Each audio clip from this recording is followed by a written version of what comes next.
I'm Squidward, I'm Squidward, Squidward, Squidward, Squidward. Wait! It's not enough to look like Squidward to be opposite. You have to act like him, too. Boy, oh boy. He's Squidward, you're Squidward, I'm Squidward! Are there any other Squidwards I should know about? Meow. I'm Squidward, Squidward, Squidward, Squidward. I'm Squidward, I'm Squidward, I'm Squidward, Squidward, Squidward. When you first hear the title Squid Game, that's probably what you'd imagine. Something nautical and nonsensical, just like that. But you'd be wrong. And I was too.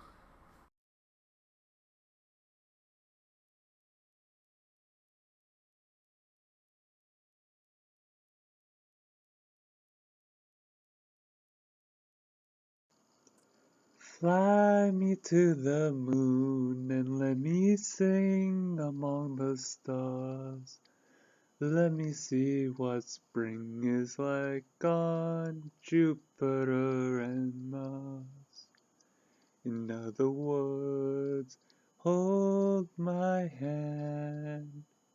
In other words, baby, kiss me.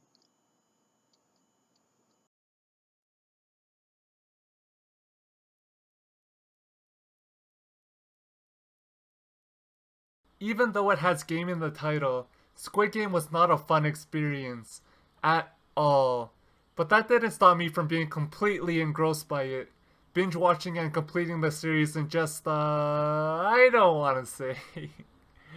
Right now the world's gone completely local over a Korean children's game, the Squid Game, and deservingly so. It wasn't until my friends, all three of them, personally recommended that I check out Squid Game and give it a chance, even though it wasn't anime. And I'm passing it on. I personally recommend, if you haven't watched it yet for yourself, to check it out. It's a really thrilling experience. Just to give you a little background on yours truly, before I became such a crazily obsessed anime fan, I watched a good mixture of Korean, Japanese, and Taiwanese dramas, while mixing in a little anime, of course. So much so that I became able to introduce myself to strangers in each language. 안녕하세요. 저는 영기입니다. 반갑습니다. konnichiwa. watashi wa Yonggi desu. 하지미마시테. 你好，我是 Yonggi. 很高兴见到你。When my mom migrated over, she was pretty young and she assimilated hard, so I never really got to learn my mother tongue. Bonjour, je m'appelle Yonggi, enchanté. Back to the Squiggly Game. Introduce our main character, Song Gi-hun. He's a gambling addict divorcee who lives with his mother and owns all the wrong people an exorbitant amount of money. He's a deadbeat dad, thieving son, and doesn't make a strong first impression. While waiting for a metro and feeling disheartened after not being able to give his daughter a proper birthday present, a man approaches Gi-hun with a wager that he's in no position to refuse. One with little downside aside from getting slapped across the face if he were to lose. And after many rounds of this slap game, the man gives Gi-hun his winnings and a business card to an even greater bracket. Introduce player 456. Over 456 to be precise, individuals sign an agreement to play 6 rounds of games, all with the hopes of winning money. Some stipulations to the agreement, and this is where things get spicy, is that the players will be facing off in a battle royale style tournament, in which, within each round of games, if a player loses at the game, they're eliminated from the competition. Let's leave it at that for now. Whoever's the last standing player wins the jackpot, which grows as other players are eliminated. 100 million Korean won per player. Sounds pretty enticing, eh? Ah! Ah! Ah! Ah! Ah! Ah! Ah! your horses, pun intended. In the first round of games, the players play a children's game of green light, red light. And if motion sensors should detect any movement from players during the red light phase, the player gets shot, which wasn't mentioned prior to starting the games. As you can probably imagine, for a lot of players, their first reaction and response to a player getting shot is to try to turn and flee, but boy oh boy does that lead to a rapid decrease in the player base. 255 players are eliminated in the first round of the games, and of those that remain, some bring a clause in the original agreement that they signed to the attention of the game masters that states that if the majority of active players wish to end the games prematurely and forfeit the accumulated prize money, it then being sent to the families of those eliminated, they may choose to do so. So they take a vote on it and come to a 100 to 100 draw, with one player left to conveniently tip the scales. He chooses to end the games, with the now majority.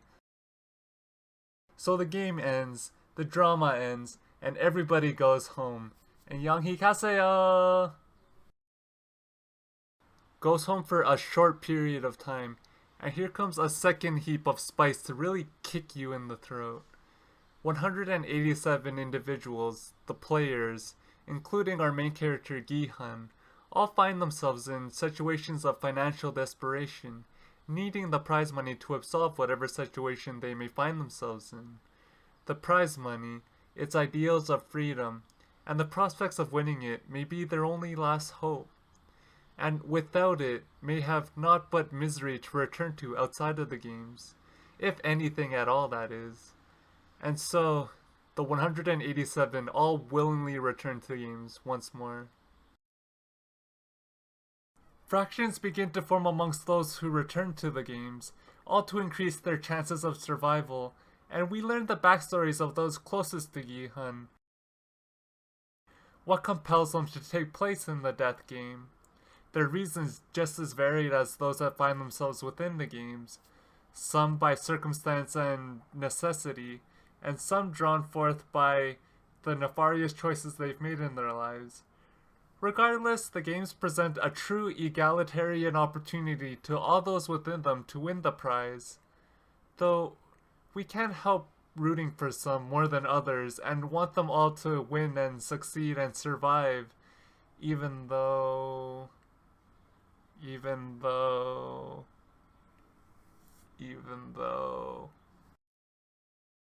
The world beyond the games, an even greater hell to those that find themselves within them, captures a growing and prevailing trend found in the world, not solely limited to South Korea, though used to illustrate and capture the effects that socioeconomic depravity and inaccessibility may have on its people and populace at large. The game creators, for example, handpick their participants by studying and approaching them with a supposed solution to their financial duress. The slaps, judging just how far the individual will go, and almost coercive forces encourage the individual to take part in the games, because a death game is a better alternative to the reality faced, reducing the players to racehorses for their amusement. Aside from the questioning morality behind the games, let's instead explore who two of the players are, the two that I wanted to win the games the most. The first being someone who overcame insurmountable odds by being a North Korean defector, Kang Se-byuk. She made it to the south with her younger brother, and is planning to be able to afford bringing their mother over, after being conned. She wishes to buy a home for the three of them, maybe even visit Jeju Island. The second, a narrative rarely explored in dramas, a migrant worker who can speak better Korean than I can. He has a heart of gold, and even saves Gi-hun from tripping in the first round of the games. He's playing because his current employer is cheating him and not paying him fairly, and he wants to alleviate his family of three from their current living conditions. I know I can't be the only one won over by touching stories, but the games, much like reality, doesn't favor those who may be most deserving. Past the halfway point, there was a game where the two characters really shined, capturing the essence of the drama and cementing how ruthless the games can be. Even Gihan had an experience that was morally thrilling, touching, and a questionable one. Overall, I'd say that this game was the most emotional out of all of them and had me the most emotionally riled up. Angrily, melancholically, happily? If only the two characters had met under different circumstances, what would become of them then? All the words left unsaid, the actions speaking louder than words. It's just not fair. Not so much the game in itself, but the characters and stories explored really left the biggest impact on me throughout Squid Game, and was my emotional climax. The denouement, or what happens after the climax, was exceptional too, and had moments coming close. But this game in particular really drove a stake in the heart of both players and viewers alike. Again, when it comes down to it, Squid Game's a battle royale. No matter how touching an individual story is, only one can win it all. After that mentioned game and another one, we're left with 3, the finalists, and 1 game remaining.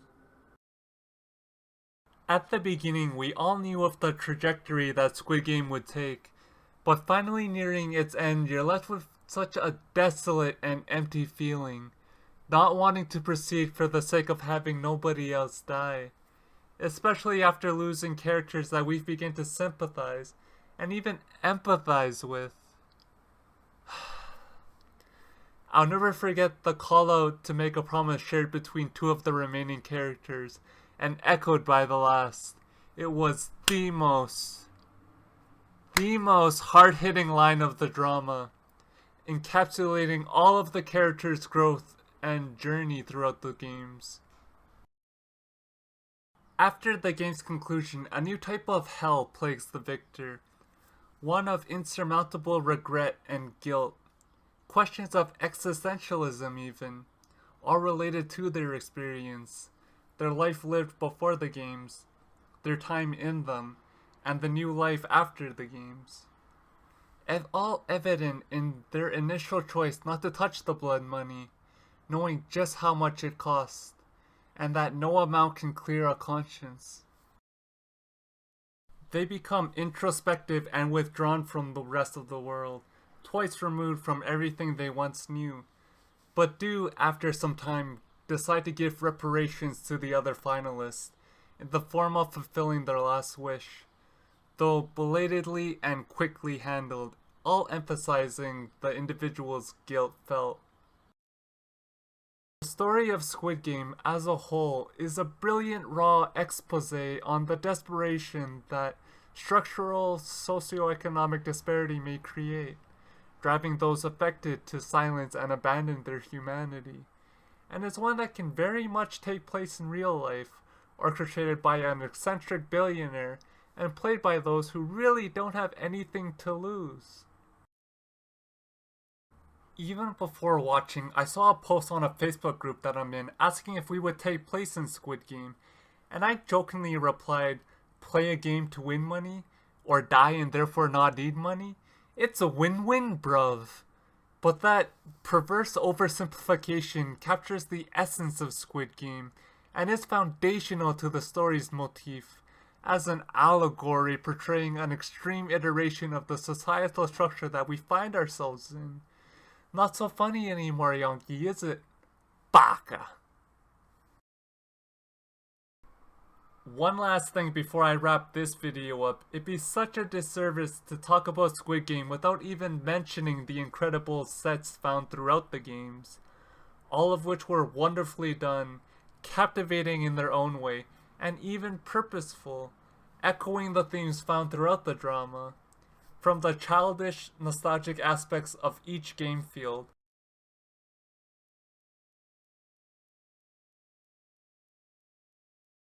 to the cold, prison-esque resting quarters,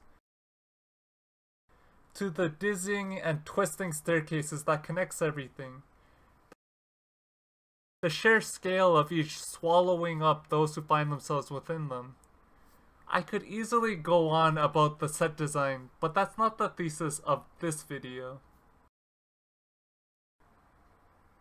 I think I've said everything that I wanted to say in this video, or hinted at least, keeping things relatively spoiler-free for those yet to partake in the thrilling experience that Squid Game is. To put it bluntly, it's a drama that follows a battle royale framework. Expect there to be blood, expect there to be morally ambiguous decisions being made, and expect to have your heart broken. Needless to say, it's really the character stories and underlying narratives that really make Squid Game shine and stand out amongst the rest. Ever since I first watched it, I can't seem to keep my mind off of it. It keeps coming back. And it even has me wanting to incorporate more dramas back into my life. As always, 감사합니다. 안녕히 계세요. 다음에 봐요. I apologize if my Korean is broken, but I haven't practiced it in such a long time. And I don't really know what I'm going to be posting next week, but I hope that it's going to be a bit more lighthearted, for both of our sakes.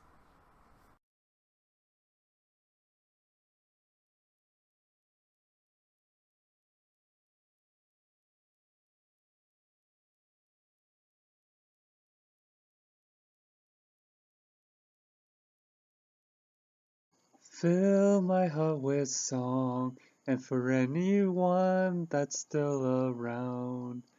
Player 001 was sus to me all along. In other words, I never trusted him. In other words, don't sleep on old people that seem harmless.